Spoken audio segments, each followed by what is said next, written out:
নমস্কার, আমি RD ENT centre থেকে বলছি। হ্যাঁ, আমার পেশেন্ট এখন আমার কাছেই বসে আছেন। উনি আমার কাছে এসেছিলেন। কত সালে আপনি আমার কাছে এসেছিলেন? আমি 2023-এ এসেছিলাম। আচ্ছা, আপনার কী সমস্যা ওই সময় ছিল? আমার ইএনটির প্রবলেম ছিল। আমি ঘুমাতে গেলে তখন আমার নাক ডাকতো, প্রচণ্ড হারে নাক ডাকতো। হ্যাঁ। অসম্ভব, আমার পাশে কেউ শুতে পারতো না, এরকমভাবে ডবিরক্তকর ব্যাপার। তারপরে ডক্টরের কাছে এলাম। তাছাড়া আর কি অসুবিধা হতো? অসুবিধা নাক ডাকার সময় আমি নাকের পরে আমার দম আটকে যেত, গিয়ে আমার শ্বাসকষ্ট হতো কীরকম।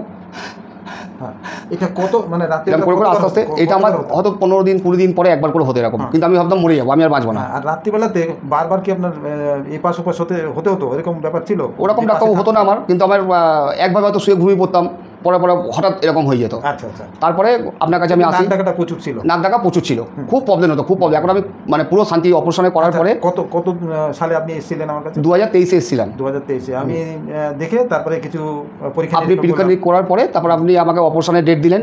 আমি তো রীতিমতো তারপরে দেখিয়ে আমার ভালো লাগলো, অপারেশন হলাম। হওয়ার পরে আমি 2023 সালে আপনার একটা অপারেশন করা হলো, তারপর থেকে এখন অবধি না এখন আমি পুরো আমি এখন হ্যাপি, পুরো সুস্থ আছি এখন, আমি কোনো প্রবলেম নেই। নাক ডাকছেন না? না, নাকও ডাকে না। আর পাশে যারা শোয় তারাও তো বলছে ওটাও হয় না, বন্ধ হয়ে যেত সেরকম। না, ওটা আমার হচ্ছে না, এখন আমি ভালো আছি, পুরোপুরি সুস্থ আছেন এখন। দেখুন, এই যে পেশেন্ট আমার যিনি বলছেন আমার কাছে 2023 সালে এসেছিলেন, এবং একবার এসে আমি ওনাকে এক্সামিনেশন করলাম, পরীক্ষা টরীক্ষা করার পরে আমি বললাম যে আপনার অবস্ট্রাকটিভ স্লিপ অ্যাপনিয়া সিনড্রোম হয়েছে। আচ্ছা, এর জন্য যে প্রসিডিওর আমাকে করতে হলো, যে উনি যেহেতু নাক প্রচুর পরিমাণে ডাকতেন এবং রাত্রিবেলা ঘুম ভেঙে যেত এবং দম বন্ধ হয়ে আসতো, সেই জন্য আমাকে একটা অপারেশন করতে হলো। যে অপারেশনটা করা হয়েছিল সে ওভুলোপ্যারাটোফ্যারিঙ্গোপ্লাস্টি অ্যালং উইথ সেপ্টোপ্লাস্টি, এবং তাতে দেখা গেল যে নাকের ভেতর থেকে মুখে যেখানে শ্বাস যায় সেটার জায়গাও প্রচুর হয়ে গেল এবং মুখের ভেতরেও জায়গা প্রচুর হলো। উনি একটু ওবেজ আছেন, তো তা সত্ত্বেও ওনাকে এই অপারেশনে করার পর থেকে দেখুন এখন পর্যন্ত ওনার কোনো কিন্তু অসুবিধা হচ্ছে না।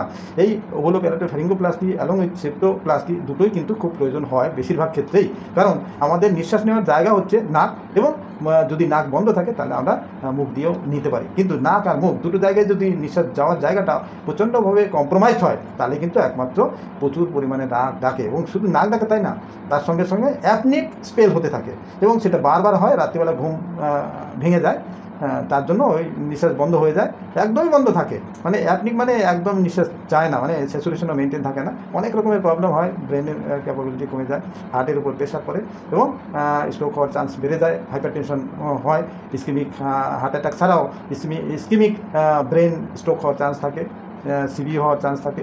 এই জন্য এই অপারেশনটা বেশিরভাগ ক্ষেত্রেই করতে হতে পারে যাদের অবস্ট্রাকটিভ স্লিপ অ্যাপনিয়া সিনড্রোম থাকে। এর গ্রেডেশন খুব একটা বেশি দরকার হয় না, আমরা FOL অ্যান্ড FOP তার সঙ্গে সঙ্গে যদি ডায়াগনস্টিক নেজাল এন্ডোস্কোপি করি, কোথায় কোথায় অবস্ট্রাকশন আছে সেগুলো কারেকশন করতে কোনো অসুবিধা হয় না। নমস্কার।